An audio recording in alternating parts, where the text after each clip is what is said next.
This is KD the one. I'm here with another solo reaction video. We are watching another tybuggy video. You feel me? I ain't even gonna hold you. This one, it kind of hits a little bit close to home as one of these generational men who's coming up and who's also a stoner. This video kind of does hit for me, but like before she says anything in this, it's not going to really affect me for who I am. And I know not a lot of y'all will take these words, but when it comes to it, how I think of it, when you end up portraying these lies of weed is cool, drugs are cool, I don't think that's cool. And that's the main reason why I can agree with almost anything he says in this, because people easily fall into those factions of thinking shit is cool just because someone else is like doing that shit. But But let's this get into czar, it. it's not the same czar. I call this chemical czar. The old czar, bro, it used to make life beautiful. You go to the park. 4 to 5 blunts a day, honestly. Bro, that's a lot, bro. Like, I am way too high. Damn, why I'm this high. I remember growing up seeing those commercials saying don't do meth, stay away from meth, don't do drugs. Or even those cigarette commercials with the lady that had to talk like this with the device at her neck. Yeah, I mean, because she smoked cigarettes. Some of y'all may be too young to remember that stuff. But commercials saying stay away from drugs was a really popular thing back in the day. But weed is a drug that people have learned to love because of the calming and happy feeling that you get when you smoke a blizzy. But recently, people have been noticing that weed don't really give the same feeling that it used to. Check this out. We all understand this czar is not the same czar. I call this shit chemical czar. The old czar, bro, it used to make life.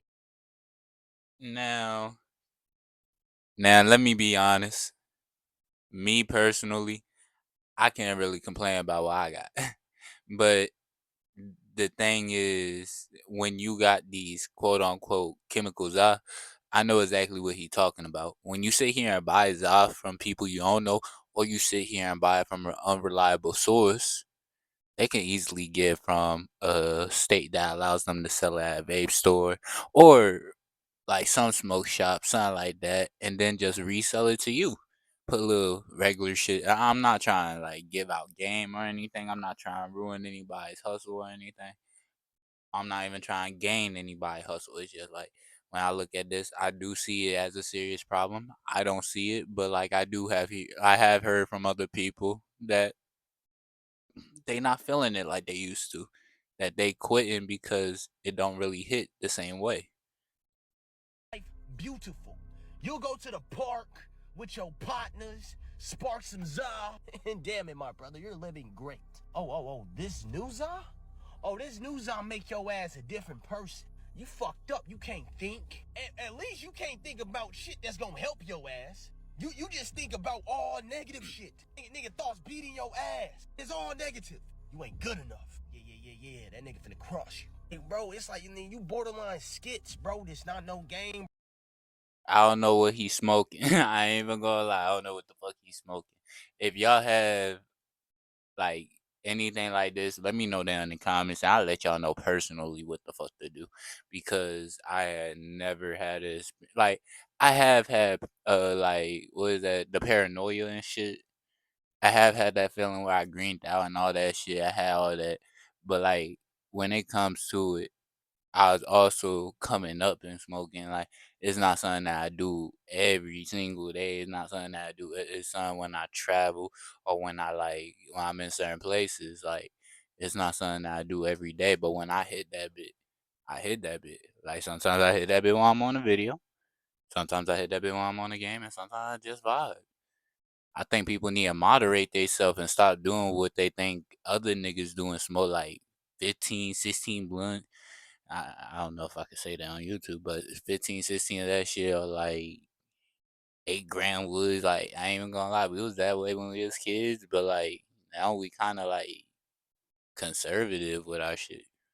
If you keep hitting that shit and you starting to feel, hey, this shit ain't really giving me that same feeling it used to. It probably ain't the same shit. See, I did 10 years in the military, so my days of smoking has long been over. But I had my moments in college. I mean, I was never one of those stoner dudes. But I remember back then just being amongst friends, and it would just be a whole lot of laughter, a whole lot of joking. But it seemed like nowadays, These dudes be so mellowed out to the point they walking around like zombies. I have family members that still smoke, and every time I'm around them and they're high, it's like I'm talking to an empty vessel. Like they walk around like zombies and stuff. I'm like, yo, like what is this weed doing to you? Like, dang, no more laughing, no more giggles. You don't want to tell a joke or two? I used to joke all the time. This new Yeah, that's what I'm saying. Like when I'm on some shit, I be joking. I do it when I'm going out. I do it when I'm mellow, when I'm chilling. And like, yeah, I do get that low key effect. I'm a nonchalant nigga. I am a chill nigga. But when it comes to that, I feel like it's also your energy. Like sometimes that shit clashes with your energy. Normally I'm nonchalant and I'm chill. When I hit some shit, I get more upbeat. I get more vibe. That's why sometimes I do it with the video. That's why sometimes you'll hear me like I know y'all have probably heard that many times in the mic and just was like, bro, why the fuck this nigga breathing so hard? Like it's just a part of it. But when you let it take control of you, it can change you. age weed got y'all walking around stuck. I hate when people ask me like, how do I cope with pain? Cause bitch, I'ma always say I smoke. Like people might not realize, but bitch, weed and bitch, like it's like I don't know. It's like smoking just didn't help me out through so much. Like bitch, it done got me through the roughest time. Like I don't know. Like it's like you just can't explain it. It's like an undescribable love. It's like an undescribable internal peace that it gives you. See, here's my problem with people that use weed to cope, or any substance for that matter, whether it's drinking or smoking. Although the problem disappears while you're high or you're drunk, what happens when you come down from your high? Now you're sober and you're sitting there like, dang, I got really bad anxiety. And it's coming from unchecked traumas and experiences. You never really got a perspective shift on it. You never really healed or created some type of understanding through it. You just coped by smoking. So you ain't have to feel the anxieties. You ain't have to feel the pain. So because you're not actually addressing the issues that you're experiencing throughout. I'm not gonna hold you. I had to mute the screen for a second. I wanna be like real with y'all niggas. There was a time where I used to smoke just to cope, but like I got out of that. I smoke when I like with people, when I have fun, when I do shit like that. I don't really smoke when I cope no more because it never really did help. Sometimes I'd rather have to sober up so I can face my problems. Hey, like, have you ever asked Like, yourself that? Anytime you have to listen to what this nigga saying, cause he talking the by truth. smoking. I So don't you know ain't if have any to of y'all feel the read that shit. anxieties. You ain't have to feel the pain. So because you're not actually addressing the issues that you're experiencing throughout life, once you're sober, all of those things hit you. All of those emotions and feelings hit you. So the cycle continues because you don't like the feeling of all this pressure, all this anxiety, all this buildup, all these extra thoughts. So what do? You smoke again, creating an ongoing cycle. Never really dealing with why do you have to smoke in order to deal with life? Like, why do you need a substance in order for you to walk through your day? Like, have you ever asked yourself that? Anytime you have to mask your pain behind a substance, that's how addiction is created. 3 signs you need to stop smoking that za, bro. Number 1, bro, if you can't sleep without smoking, you gotta stop. That shit is going to get you depressed so motherfucking fast, bro. I promise you. You gotta learn how to sleep without it. You gotta take a break. You gotta learn how to sleep. And then you can start again, but you gotta fix that relationship. You have to be able to sleep without it. Number 2. I want y'all to listen to this nigga carefully if y'all really do want to partake in this shit. It's like lessons. It's like shit you gotta learn. Cause like let's say this, when you first start, you don't feel these problems. But when you partake in it a lot, when you start doing it like more of a solo thing, that's when it starts becoming like you can't sleep. When it becomes you start getting depressed, you start getting drowsy. I want to hear everything that he says, and I'm gonna like rate or give anything else that like should be added. 2. Zoom out. Look at the bigger picture. Look at what you're doing. Are you falling back? Are you slowly starting to not care about anything or anyone? Because it happens fast and you don't even realize it. You kind of just stop caring about anything and you kind of just let your life fall off to where all you do is smoke and scroll through TikTok. And it's not good. If all you want to do is eat, sleep, watch movies, do bullshit when you smoke, you gotta stop, bro. You gotta stop. You gotta be productive. You gotta be productive. You gotta do something with your life, bro. Lock in. This little kid shit don't last forever, my nigga. You grow up. You grow up. You need to grow up. Now, if you cool on all these things and you responsible with it, then you good. You feel me? Like I dabble in it, but See, like he said, I fuck with everything that he said. It seems like he got a well relationship with it. If you're not ambitious or you're feeling like you're going to start like you're not caring, you're only smoking when you want to eat. You're only smoking when you want to watch a movie. Like again, I don't want y'all to sit here and think like again, this is all personal to me. This is all stuff that at least I have felt or I have been into. But when it comes to it, I have fixed myself in these situations because I couldn't let it fully like keep effect.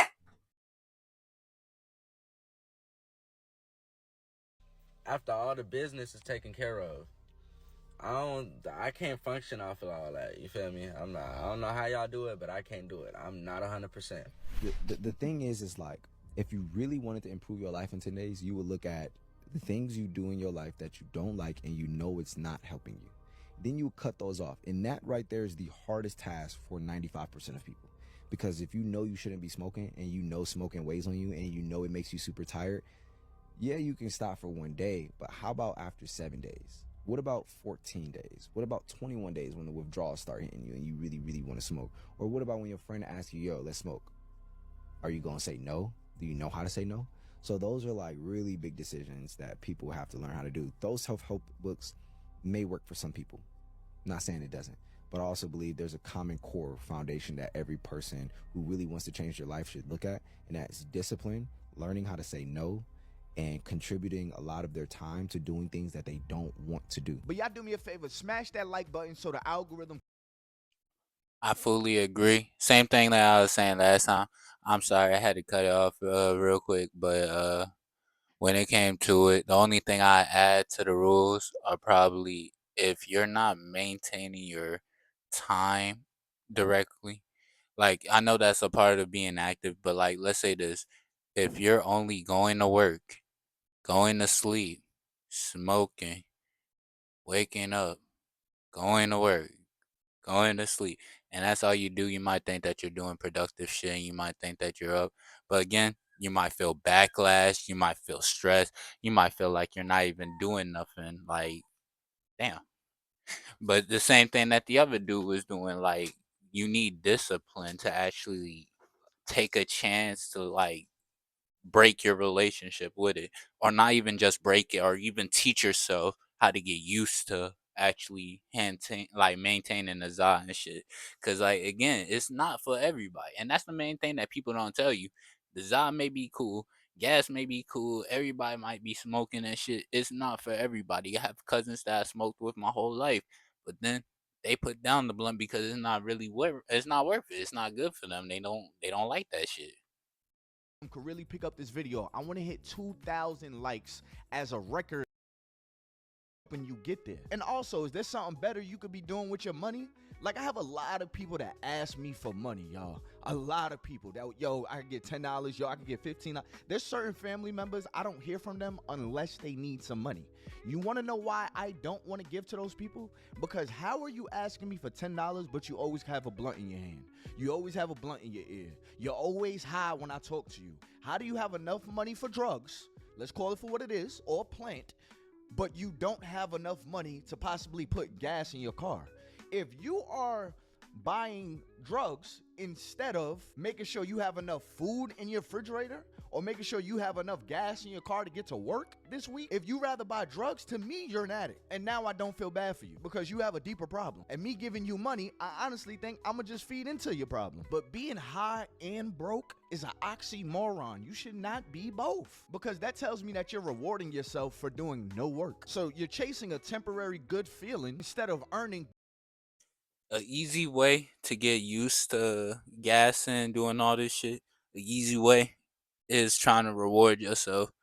Do it after working out. Do it after a long day of work. Do it after you get paid. Like do it when you feel like it's more convenient towards your like time to actually do it. Don't sit here and just smoke just to smoke. Don't sit here and just do it just to do it.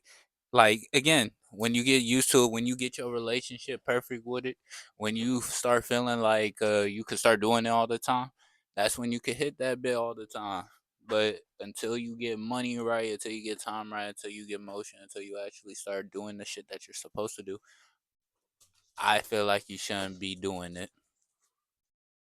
Good results out of life. Like, think about it for a second. If your brain knows that it can be satisfied just by rolling up and smoking a spliff, of course it's going to be hard for you to push yourself in other avenues in your life or even being consistently productive. And I know some people will argue saying, oh, weed is not really bad for your health and stuff like that.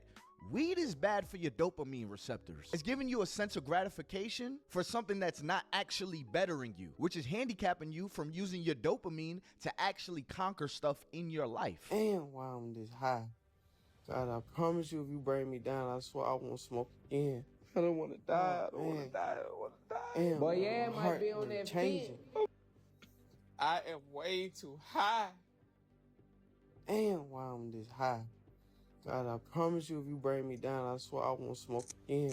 I don't want to die. I don't want to die. I don't want to die. And Boy, yeah, it might be on that changing. I'm too high. I'm about to die. Oh, Call the ambulance. Oh my God. Oh shit. On the My bad. I ain't even gonna hold you. I ain't mean to exit out. But there was a time I felt that shit. The very first time I really smoked. The very first time I hit my first, like, big boy B.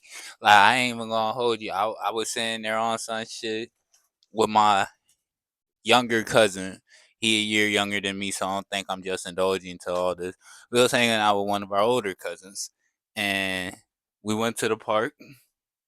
And she passed. Like we did what we did. We both took a hit. I hit like 3 times. That nigga looked at me like I was crazy, and that nigga took his one big ass hit. And we were both sitting there, chill. We were both feeling that shit. We were both vibing. It wasn't until our moms came around and went to the park and they sat there. Yo, that shit struck us, and that was the first time we felt like I felt like every emotion of weed, the paranoia, the great feelings, all that, the hunger, all that. We felt everything. And the funny thing is, me and my cousin, since he was staying over at my house, we was just sitting there in the bed, both looking at each other. He was facing like he was laying where my feet was. We was like both sitting there, and it was like, damn. My heart beating, bro. I feel like I'm finna have a heart attack. I feel like I'm finna die. Yeah, again, I'm sorry to pause it for this long, but like this is like some real lore shit. Like if you really think that gas is like straight, this is the shit that it could do to you. And that was some regular weed. Like it wasn't nothing crazy. It wasn't nothing like that. We was smoking some shit, and we got fucked up. We got what we deserved, cause we was young as shit. But like again, like weed is no joke. smoke one on the wake up, smoke one on the way to work, smoke one on my lunch break, smoke one on my way home.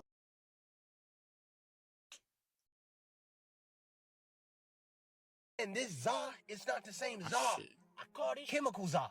The old Za. Lucky I was able to On find the that average, shit. I smoke maybe a good 4 to 5 blunts a day. Honestly, Bro, that's a lot. like Listen, man, if you're productive and you're rewarding yourself, you're an adult, you can do what you want with your life. But if you know you've been trying to level up in life and it feels like a struggle, every year you look back at the last year and you're like, dang, man, like nothing has really changed. I'm still striving for the same goals and I'm still not closer to it. You have to stop comforting yourself before doing uncomfortable, necessary work for growth. And if the weed's not even making y'all feel good anymore, then why are you doing it? Like, I'm hearing they putting Fetty Wap in the weed now. Like, really ask yourself, like, yo, why can't I stop doing this? Am I addicted? Because if I replace the word weed with, like, let's just say, like, cocaine or something like that, and I tell you that, yo, I'm gonna stop doing cocaine, but then I mess around, go back to doing cocaine, or I mess around and relapse or something, what would you call me? An addict. But there's something about weed that mainly the people that smoke, and again, if it does something good for you, do something good for you, whatever. But an addict is an addict. You know what I mean? If you can stop and you could just stop cold turkey, that's different. But if you're somebody that has told yourself, yo, I'm gonna stop doing it, and you went back to it, it's time to really have an honest conversation with yourself. I might be addicted to how this makes me feel. What do you think addicts go through? They're addicted to the feeling. And they feel like they can't live right without the feeling, which is why some drugs are stronger than others, which is why people do the most to just get a little bit of change, to get like crack or something like that. But they're chasing that high. They're chasing a feeling. So the same people that will have no gas in their car, no food in their refrigerator, but sit here and hit me up for $8, but the whole time they talking to me, they higher than a kite. To me,